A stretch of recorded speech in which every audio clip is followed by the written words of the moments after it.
Module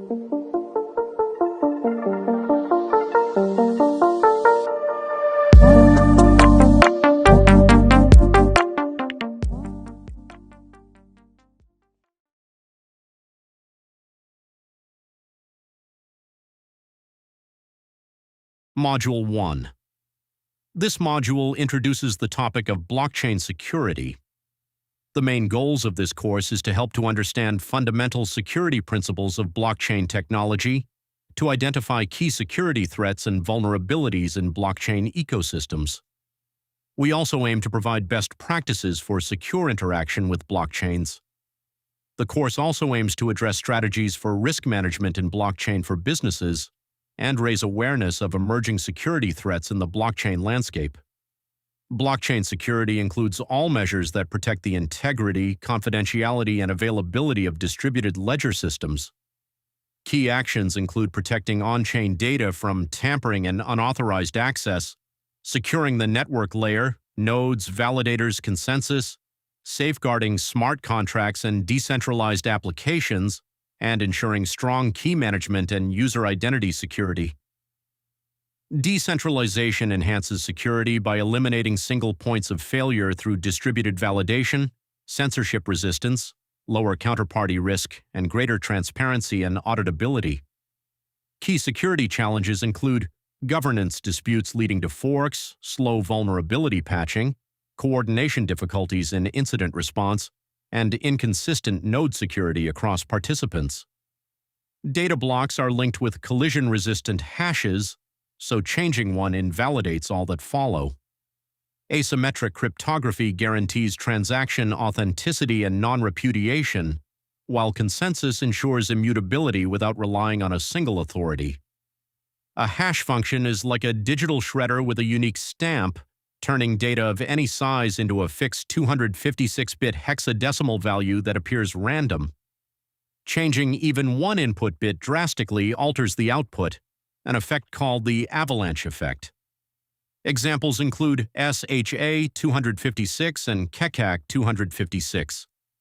Using cryptographic algorithms like ECDSA or EDDSA, a digital signature provides secure transaction authentication by proving ownership of a private key without ever revealing it.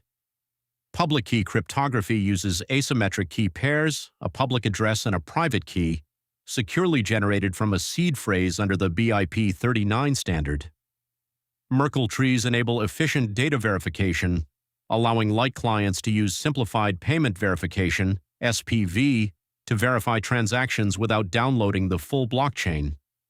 While core blockchain protocols may be secure, their perimeters remain vulnerable. Flaws in smart contracts execute exactly as written, code is law, and the irreversibility of transactions greatly amplifies the impact of stolen keys. Blockchain security spans across multiple distinct logical layers, with each one a possible target for attackers. The attack surface is wide, involving logical layers such as users, application, nodes, consensus mechanism, and protocols. There are no lack of targets for attackers. User-level threats include phishing, private key theft, SIM swap for account takeover, social engineering, supply chain attacks, and person in the middle. Users are often targeted. An eclipse attack is when a malicious actor isolates a node by controlling all its network connections and feeding it false data to manipulate its view of the blockchain. A distributed denial of services (DDoS) attack floods blockchain nodes with artificial traffic, overloading the network and slowing or halting transaction processing. An internet routing hijack (BGP hijacking) intercepts traffic to blockchain nodes, letting attackers isolate nodes, delay transactions, or show a false ledger. A Sybil attack is when one malicious actor creates many fake identities or nodes to gain undue influence and disrupt a blockchain network. There are plenty of attacks successfully targeting blockchains. Examples of explored issues are reentrancy, integer overflows, oracle manipulations, access control, front-running maximum extractable values, MEV, and bridge vulnerabilities. Front-running MEV is when a bot sees a pending trade, pays higher gas fees to be included first in the block, and profits from the price move it causes, usually at the trader's expense. In March 2022, the Ronin network, a Web3 gaming blockchain, was hacked when 5 of 9 validator keys were compromised, resulting in losses of over $600 million US. We briefly list the main security features of Bitcoin and permission networks. Bitcoin's proof of work and large network make 51% attacks nearly impossible. Bitcoin provides a non-Turing complete scripting language, reducing the attack surface compared with smart contracts.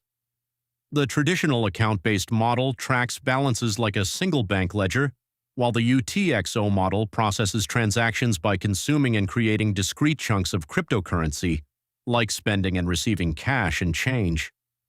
The majority of documented attacks are directed at wallet applications, cryptocurrency exchanges, and user key management practices, rather than at the underlying protocol itself. A dust attack is when an attacker sends tiny amounts of cryptocurrency to many addresses to trace transactions and de-anonymize wallet owners. Permission chains are access-controlled networks prioritizing privacy and high throughput.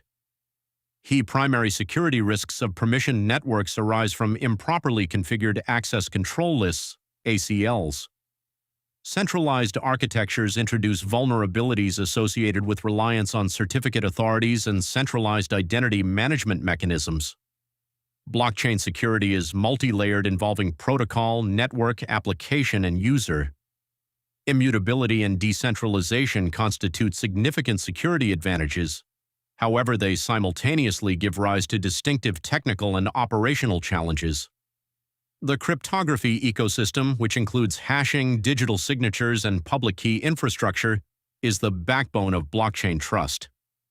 The attack surface spans users, nodes, smart contracts, cross-chain bridges, and the underlying consensus mechanisms. Public blockchains, for example Bitcoin, Ethereum, and permission blockchain systems are characterized by fundamentally different threat models.